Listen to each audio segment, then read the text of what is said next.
au nord des Philippines. Et récemment, il y a eu un typhon énorme qui a créé énormément de dévastation. Donc, je travaille avec la Banque mondiale. Nous examinons. Alors, c'est à peine après 3 heures du matin. Je suis venue pour voir si la connexion allait marcher. J'étais passionnée par la conversation et je suis heureuse d'avoir écouté cette session. Était formidable. C'est excellent de voir que tellement de personnes sont là. Vous avez eu certaines sessions qui ont été déjà présentées pour développer votre carrière, vos compétences. Maintenant, il s'agit d'établir des liens avec l'avenir. Avec les sessions qu'on a eues aujourd'hui, il s'agit d'établir des liens à travers le monde. On discute de questions qui sont très importantes. Et je suis sûre que ce ne sera pas la dernière fois qu'Evalue se connecte pour établir des liens. Je vais donc vous parler maintenant. Ah, je suis allée trop loin dans ma présentation, a dit la conférencière. Voilà, donc c'est sa diapositive. Il s'agit d'établir des liens. Vous ne voyez pas le bas de cet écran, mais c'était un pont sur lequel je suis passée seulement hier. C'est seulement l'un des derniers ponts qui reste. Et l'aspect important de la construction de ponts, de l'établissement des liens, et que ça ne sert à rien d'établir des liens s'il n'y a pas de raison d'aller de l'autre côté, de passer de l'autre côté. Donc, pour ce qui concerne les priorités de développement durable, donc les PDD, ou donc les objectifs globaux, je suis sûre que vous en avez entendu parler. Les PDD d'EVAL, donc les priorités de développement durable d'EVAL, ont été lancés en même temps après que les PDD aient été lancés en septembre 2015, pendant l'année où EVAL a commencé, donc a été créée, la société. Donc, il s'agit d'analyser leurs valeurs, le dialogue par rapport à l'évaluation.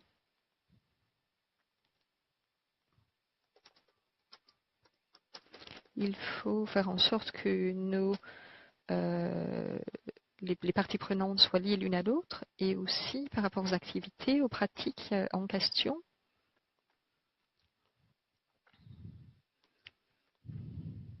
Les pratiques d'évaluation, d'après ce que j'ai entendu, deviennent de plus en plus diversifiées et complexes.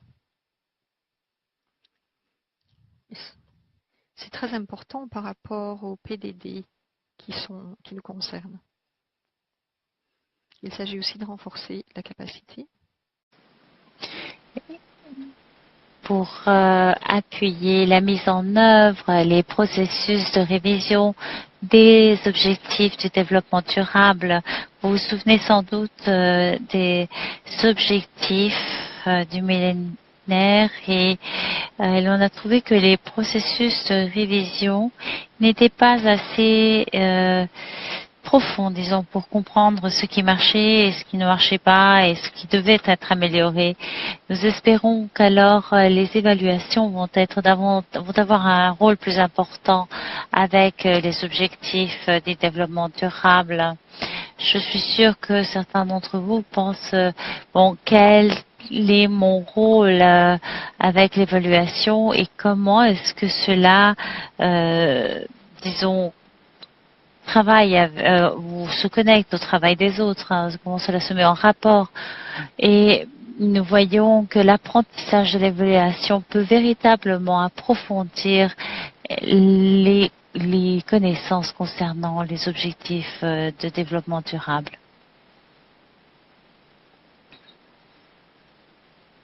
Je Je suis sûre que vous savez tous quels sont les objectifs du développement durable, mais je souhaite quand même faire une petite révision. Ils ont été créés en 2015. Ils ont été lancés au mois de septembre. Il s'agissait de 17 objectifs, comme vous voyez sur l'écran. Et je suis sûre que vous les connaissez sans doute, mais ils représentent 169 objectifs. Et beaucoup de personnes disent, oh là là, c'est beaucoup. Mais en fait, si vous voyez, il y a un certain nombre d'indicateurs par objectif de développement durable et tout le monde ne doit pas se centrer sur tous les objectifs de développement durable. En fait, les priorités pour toutes les nations, enfin, les objectifs de développement du millénaire étaient véritablement centrés sur le développement, disons, des nations. Mais au fur et à mesure que nous comprenons davantage sur ces objectifs, c'est que chaque pays a ses propres défis. Parfois, il s'agit de pauvreté extrême. Parfois, il s'agit de sans domicile fixe. Et nous voyons donc que l'évaluation cherche véritablement à améliorer, disons, les aspects pour qu'ils soient pertinents pour tout le monde. Il y a eu une illustration excellente concernant ce fleuve qui nous menait vers le lac de l'amélioration de la société. Et je pense que les objectifs de développement durable font partie de ce lac d'amélioration sociale. Et je pense que nous pouvons tous y contribuer. Ils ont été développés par des processus vraiment très amples de consultation sociale avec le secteur privé, le gouvernement, les organisations de la société civile. Et ce niveau d'engagement est véritablement très important pour la compréhension de la part des évaluateurs.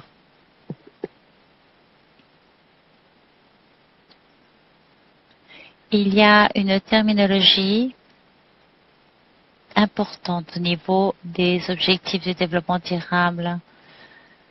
Voilà. Il s'agit de la localisation des objectifs de développement durable. Comment pouvons-nous nous impliquer avec le travail qui se fait sur les objectifs du développement durable?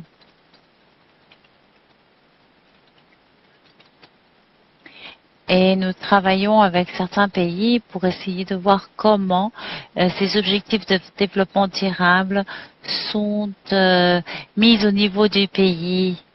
Et ce que nous pouvons faire, c'est que nous pouvons promouvoir l'importance de l'évaluation dans ce processus et appuyer la communauté du développement, surtout, disons, par le biais de l'OBEP que vous connaissez maintenant, cet acronyme. Il y a beaucoup de personnes qui ne connaissent pas les pratiques liées à l'évaluation.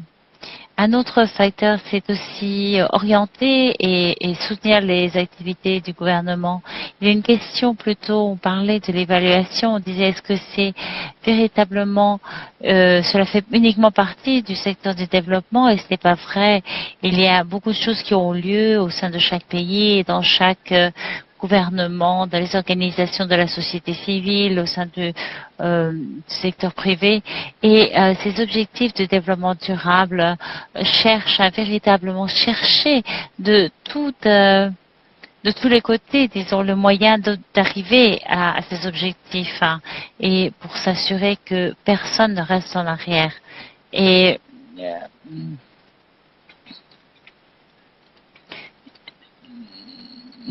nous avons aussi parlé.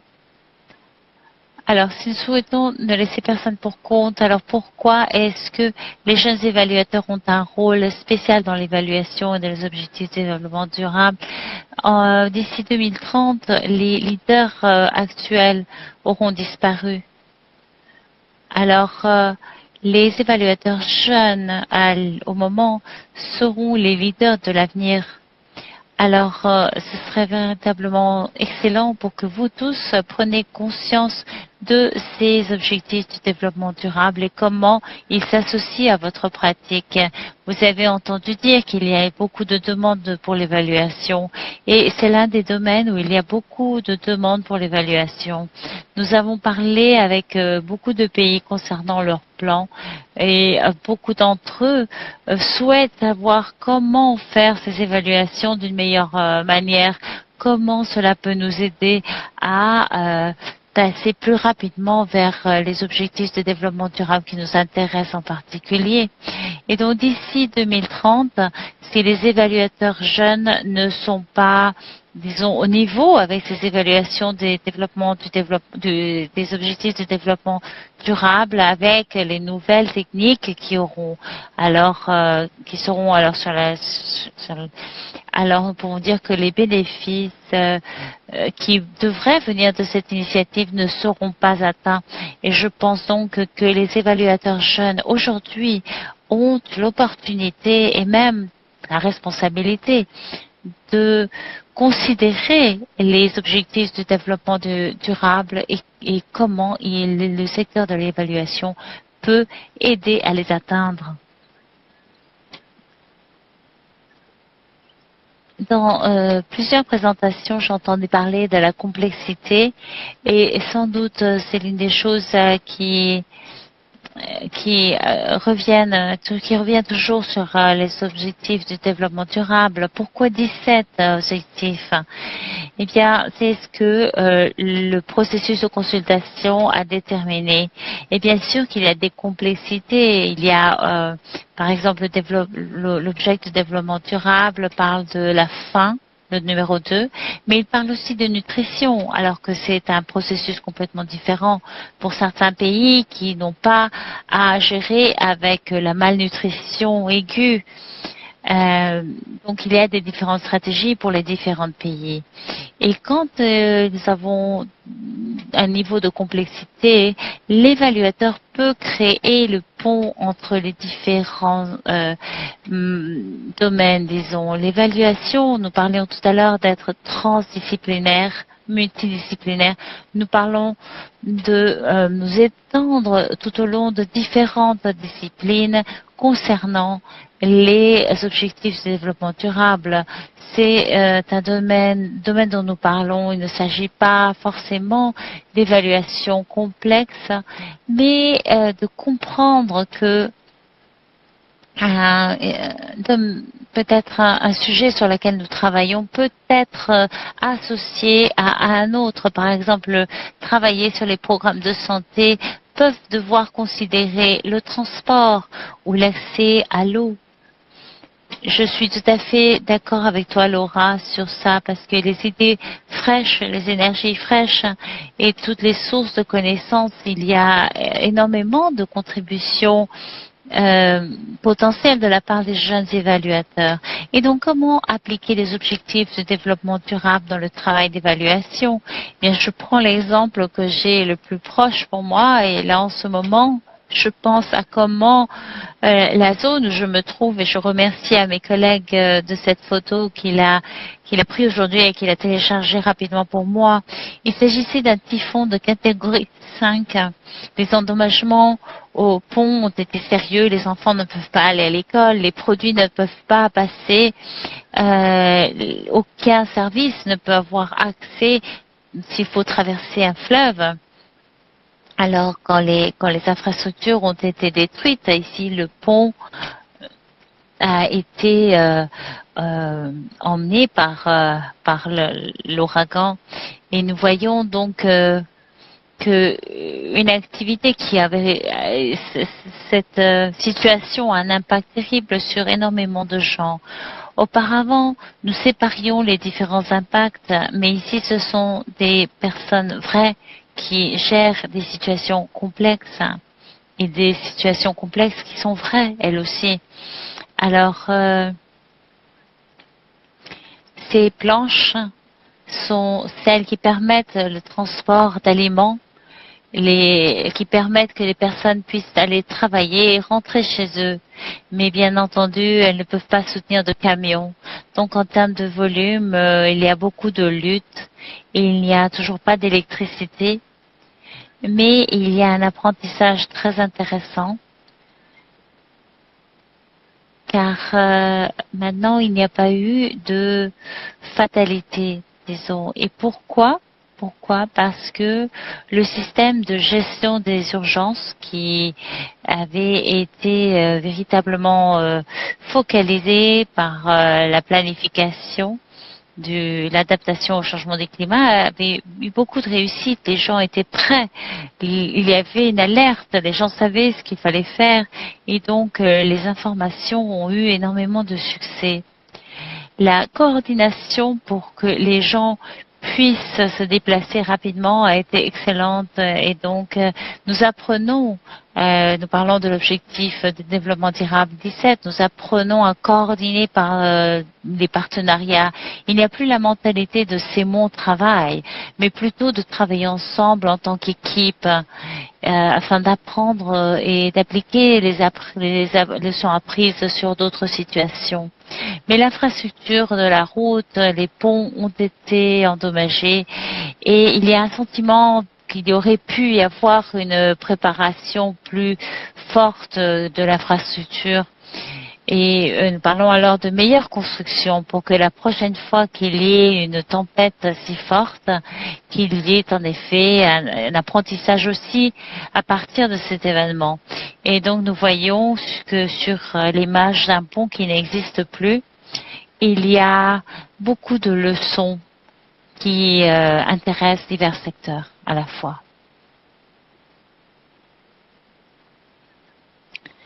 Et donc, quand nous parlons de ne laisser personne pour compte, il faut penser que ce sont les familles les plus pauvres qui souffrent le plus. Mais nous avons aussi appris énormément de voir que les familles les plus pauvres sont toujours celles qui souffrent le plus parce que leurs maisons ne sont pas sûres et donc bien entendu ils souffrent des dommages beaucoup plus sérieux. Ils n'ont pas non plus d'épargne parce que même pour traverser ce fleuve, il faut payer par personne 20 pesos par trajet. Et donc, ils sont terriblement vulnérables. Mais aussi sur la plateforme, je ne sais pas si vous arrivez à voir, il y a des employés de la compagnie électrique qui essayent de remettre en forme les services les plus essentiels. Donc, le service de transport, et nous parlons là de l'objectif de développement durable numéro 10, pardon, la pauvreté, l'égalité, c'est quelque chose qui doit être pris en compte dans cet aspect. Il faut comprendre quelles sont les zones où il y a eu le plus d'endommagement et où les personnes avaient le plus besoin d'aide. Et trouver ces liens à partir de cette activité par le biais d'évaluation nous permet, et on le fait d'ailleurs dans d'autres pays, et cela nous permet non seulement à résoudre un problème dans un endroit ou dans un pays, mais dans plusieurs pays. Et cela fait partie de ce que les objectifs de développement durable sont en train d'essayer de voir comment arriver à apprendre davantage des situations pour avoir de meilleurs résultats. Et que peuvent faire donc les évaluateurs jeunes? Eh bien, vous pouvez rester toujours à jour, bien informé sur les processus concernant les objectifs de développement durable. Il y a beaucoup d'informations en ligne. Je suis sûre que beaucoup d'entre vous suivent déjà les bases de données. Et comme Laura l'a déjà dit, vous pouvez aussi promouvoir les nouvelles idées. C'est tout neuf concernant les habilités d'utiliser les big data et les outils de communication. Donc, il y a des opportunités très intéressantes pour l'avenir que vous pouvez utiliser afin d'arriver à l'innovation. Et comme Stuart l'a dit,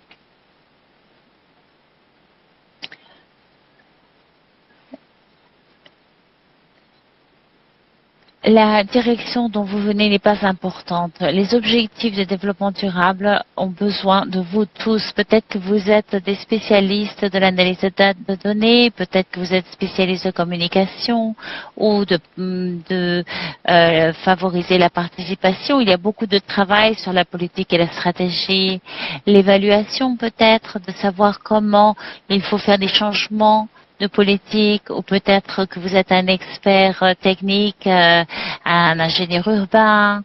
Enfin, il n'y a pas de limite, franchement, quant aux opportunités pour les évaluations en matière des objectifs de développement durable. Et donc, une proposition très pratique, c'est regarder les objectifs de développement durable et penser quels sont le plus proches de votre expérience, de votre travail, et analyser donc les sous-objectifs, disons, de chaque objectif.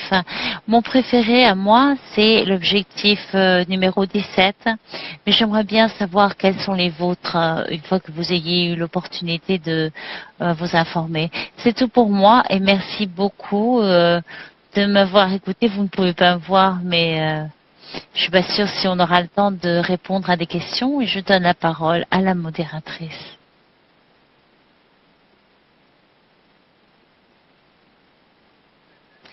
Merci beaucoup, Dorothée. Je ne savais pas que c'était si tard chez toi, et donc je te remercie encore davantage d'avoir